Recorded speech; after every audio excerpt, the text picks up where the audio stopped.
up on Network Africa.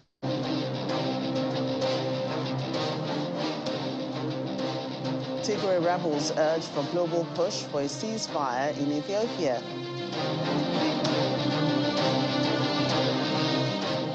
Rwandan troops find hidden arms cache in Mozambique.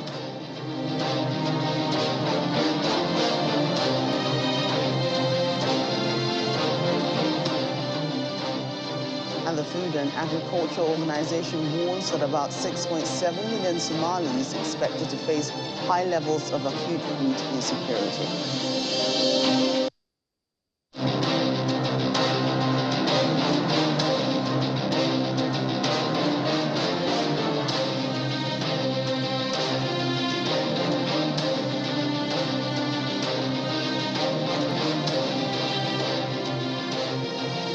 Helen, welcome to the program. I'm Joke Rogers. We begin in Ethiopia, where Tigray's rebel forces in the northern region are calling on the international community to enforce an immediate ceasefire between them and the Ethiopian government.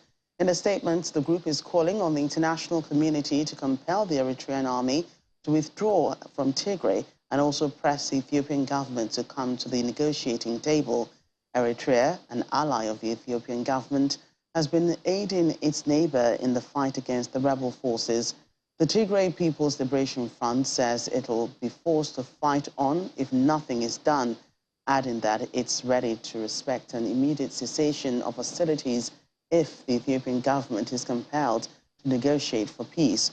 However, there has been no comment from the Ethiopian government on either the AU or the TPLF statements as heavy fighting continues in Tigray region.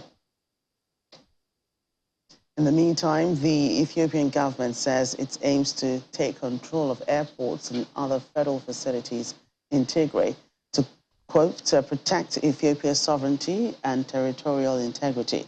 The government says this is necessary to protect its airspace, which it alleges had been violated by hostile foreign actors supporting the TPLF rebel fighters.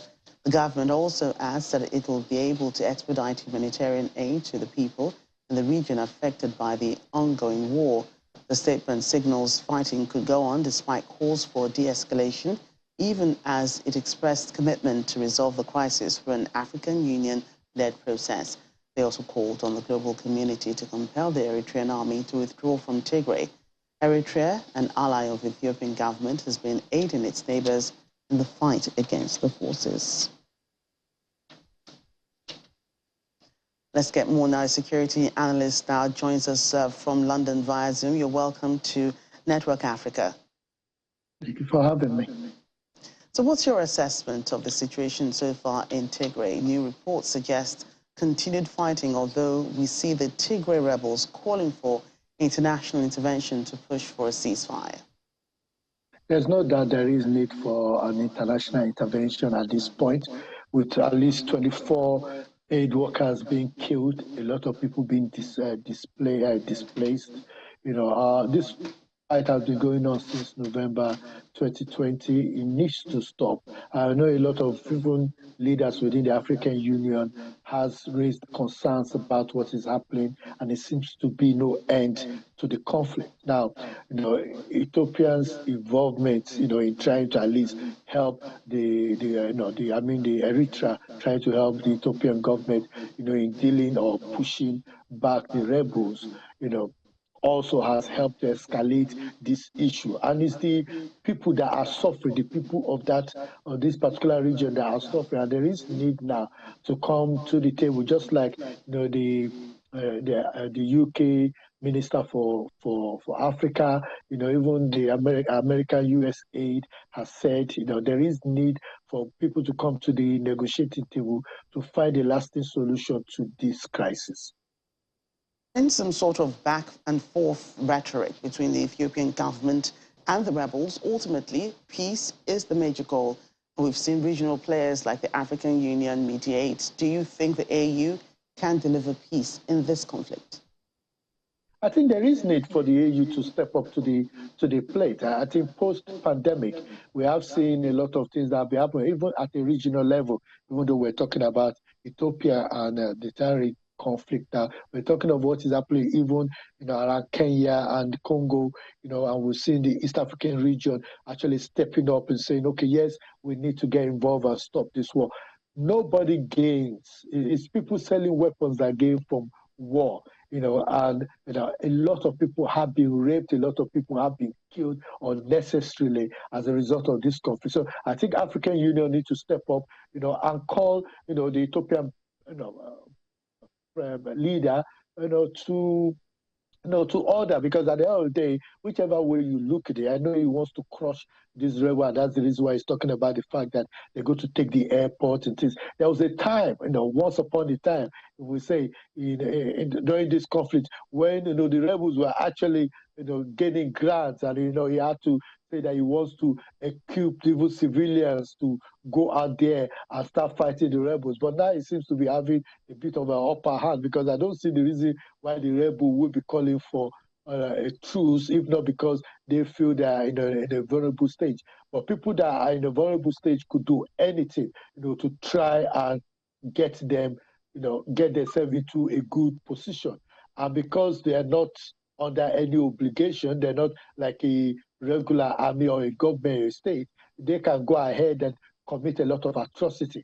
That is what we don't want in this situation. And that's the reason why, the Ethiopian, leader need to come to the table. As a man that have won, a peace award, he needs to come and show that he's a man of peace, and let's try and find a solution to this ongoing crisis. But well, in the course of this nearly 2-year war, the United Nations-based investigators have accused all sides of abuses and atrocities. How can that be accounted for?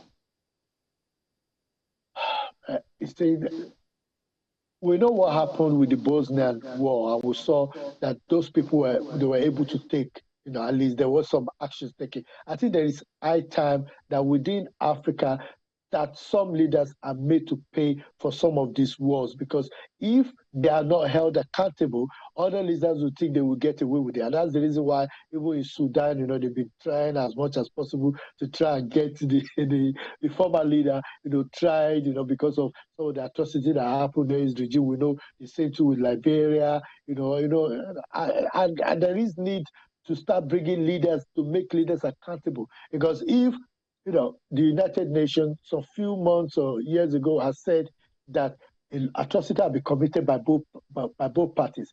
I would have thought that both parties will become a bit watchful about what they do and try to, de-escalate and come to the negotiating table. But from what we're seeing, it looks as if, this is just continuing. Both parties are not actually, of course, we could say the rebels are not interested in peace, but, both parties and the countries aiding and abetting them, and bodies aiding and abetting them, need to know that there will be a time when they will be called, to answer for the atrocity committed against, armless civilians who are women and children who have become casualty of this war.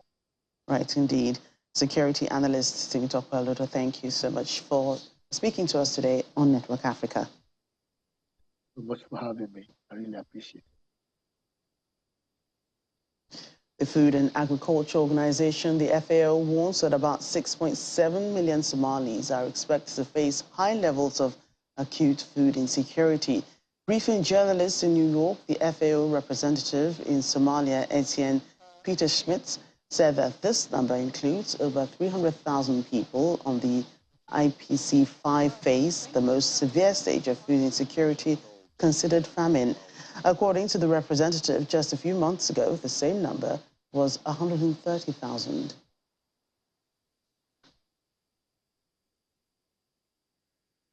We have about 6.7 million Somalis, including over 300,000 people who are classified as IPC 5. We were referring earlier on in Haiti, IPC 5. So we have 300,000 people in Somalia, jumping from 130 a few months back.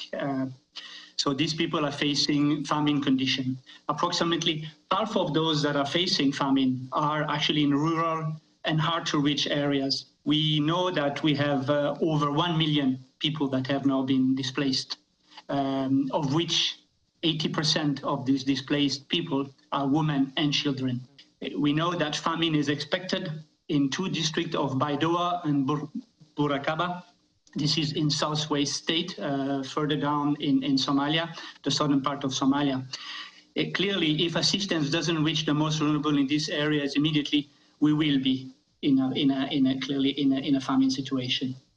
The current drought is the worst that we have seen in the last 4 decades. It has affected about 7.8 million people. So that just put things in perspective, this is about half of Somalia's population. 90% of the country is facing extreme drought. Women and girls are being forced to trek much longer distances to access water, shelter, which also makes them more vulnerable to gender-based violence. Of course, we should not wait for a famine declaration to act, because then it will be too late. We know from 2011, when we faced a famine situation and a famine declaration, that by the time the famine was declared, half of the 260,000 people who died had actually already died. Leave no one behind is the rallying cry behind this year's World Food Day celebrations. And this is amidst a deteriorating global food security crisis and all-time high numbers of people at risk of experiencing serious levels of hunger in Asia and Africa. The annual event commemorates the founding in 1945 of the Food and Agriculture Organization of the United Nations. The global ceremony at the FAO's headquarters in Rome featured messages from UN Secretary-General Antonio Guterres, Pope Francis, and Italian President Sergio Mattarella, among others. In the face of a looming global food crisis, we need to harness the power of solidarity and collective momentum to build a better future when everyone has regular access to enough nutritious food. Unprecedented calamity, unprecedented catastrophe, unprecedented perfect storms coming together are going to require unprecedented collaboration and cooperation. But we have the resources to get it done, but we don't have enough to carry it forward. This year, more than ever, World Food Day should be a call to ramp up action to help those who supply food to their communities and countries through crisis after crisis, despite inequality, vulnerability, and poverty. Government, scientists, the private sector, and civil society need to work together to make nutritious diets available and affordable for all. Financial institutions need to increase their support to developing countries so they can help their people and invest in food systems. Together, we must move from despair to hope and action. Back here in Nigeria, the Lagos state government has announced its plan to increase local food production from the present 20% to 40%. The secretary to the state government, Folashade Jaji, made this known at the 2022 World Food Day event in Ikeja, the state capital. She says the state's agricultural and food system roadmap 2021 to 2025 will help boost food production and tackle hunger in Lagos state.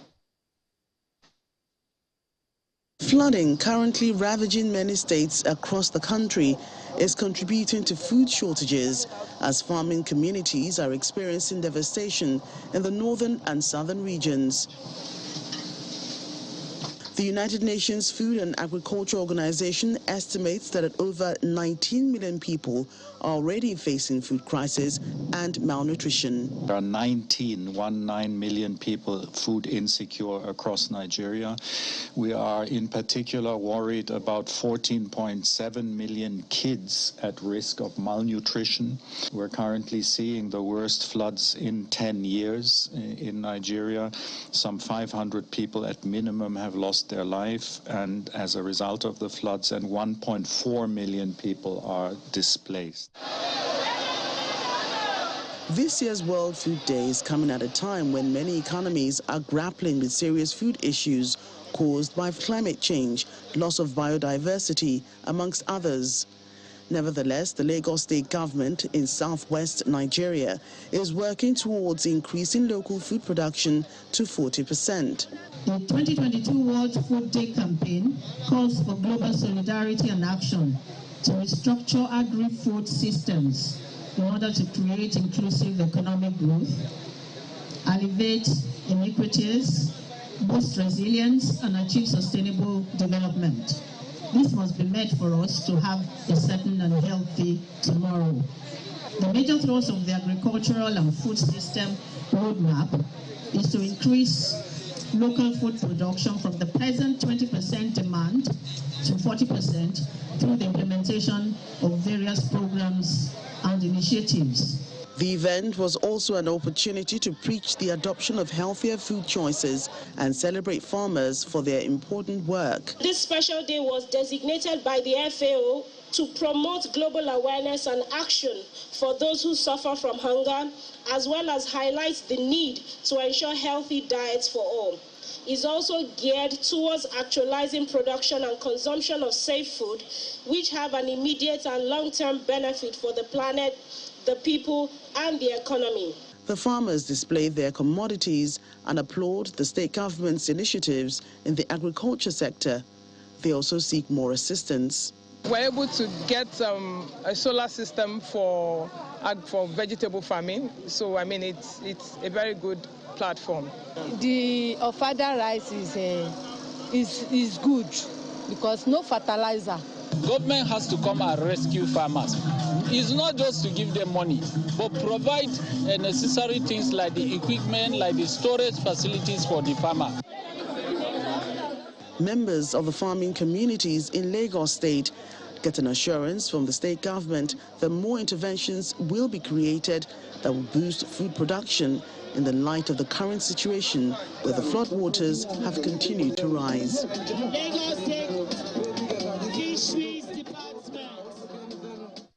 Still ahead on the program.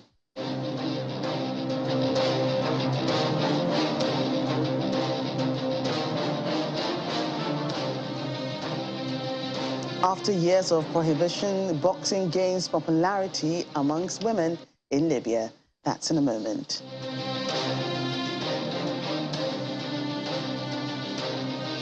Welcome back to the program. In Senegal, a new offshore gas terminal located in the Atlantic Ocean, about 10 kilometers off St. Louis, is beginning to upset fishermen who are lamenting the loss of an area rich in fish. Senegalese fishermen fear a new danger may be looming on the horizon. The new offshore gas terminal, visible through the morning mist cloaking the Atlantic Ocean, where Senegal meets Mauritania, is the threat. The launch of gas production is expected to start next year, and as this draws closer, the Secretary General of the Fishing Union says this could spell the end for any fishing activity in the area. Mustafa Dieng says the gas platform is on a natural reef with very hard and old rock. That's the habitat of all the fish, many species of fish, and practically houses more than 3,000 species. Long, narrow canoes which made their living from the area. Rwandan troops deployed to help fight insurgents in northern Mozambique say they have discovered a stockpile of weapons and ammunition hidden by jihadists. The Rwanda Defense Force posted a tweet with pictures of weapons and ammunition, which it said jihadists had hidden in Mbao in Mosimboa, the Praia district. The stockpile includes hundreds of weapons ranging from small arms to rockets, as well as ammunition and shells. They're said to have been hidden by the Islamist insurgents as the RDF pursued and dislodged them from their strongholds in the area. Cabo Delgado province has experienced jihadist attacks since 2017, which have so far displaced about 1 million people and caused the deaths of around 4,000 others.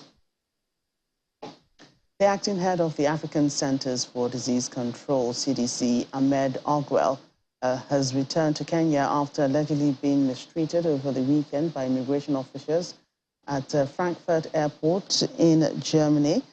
He said the immigration officials imagined he wants to stay back illegally. Dr. Ogwell was due to attend the World Health Summit in the German capital, Berlin, that began on Sunday and finishes on Tuesday. Following the incident, he said his attendance was in doubt despite having a visa and an invitation to the summit. On Monday, he tweeted, "I'm safely back in Africa, home to the most resilient human beings I know." Frankfurt Airport apologized for the Saturday incident, saying they welcome all passengers and do not tolerate any form of discrimination or racism. And President William Ruto of Kenya has disbanded an elite police unit which has allegedly been linked to extrajudicial killings in the country in recent years. The president, who came to office in September, said the move was part of efforts to overhaul the country's security sector.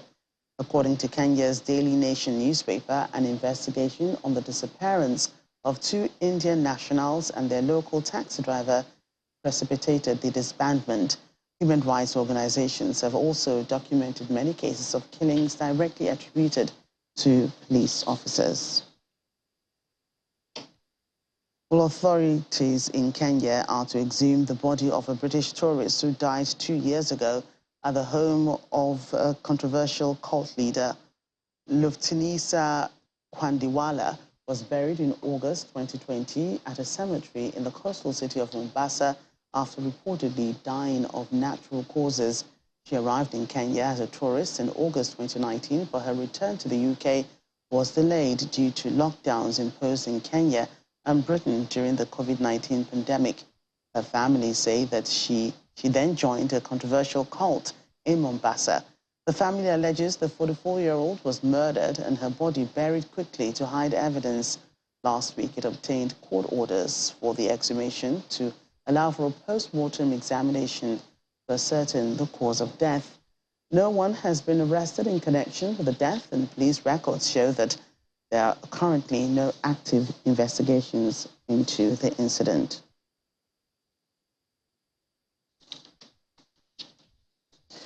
Now, for many years, boxing was prohibited across Libya until the February 17 revolution, during which many old laws were revisited.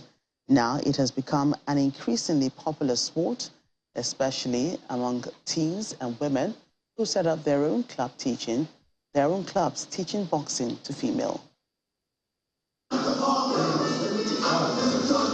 After more than 30 years of being prohibited from boxing during the ruling of former dictator Muammar al-Gaddafi, women in Libya are once again being seen on rings, fighting and practicing the sport. In Tripoli's Gagash Stars Club that opened in 2012, tens of young women are now training in boxing, some even participating in championships. Among them is teenager Sabah Munir Shahidi. I like to take risks, and I participated in many tournaments with my fellow players. I had a lot of fights and I learned. It is true that at the beginning, I wasn't up to the responsibility, but I was learning more and more with every time.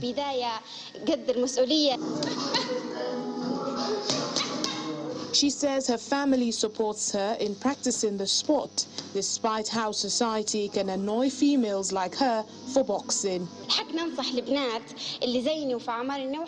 Our society tells girls that it is a shame to do this or that. But on the contrary, when you are athletic, this is good for your health, for your physical strength, and most of all, you would have self-defense if you are, for example, harassed on the streets.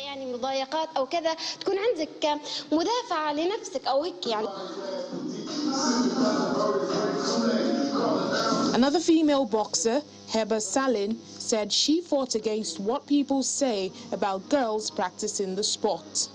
I was criticized by a lot of people because I'm a girl who engages in boxing. They would say, "You're a girl. Aren't you afraid you have a hit on the face?" But I didn't care what people say. I fought against them, and thank God I am blessed and I am all okay. Boxing was prohibited for many years across Libya until the country's February 17 revolution, when Libyans revolted against Gaddafi in 2011 and many old laws were revisited.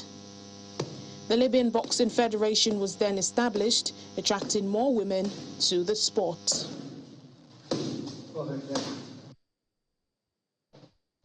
Well, what do you know? Boxing for women in Libya.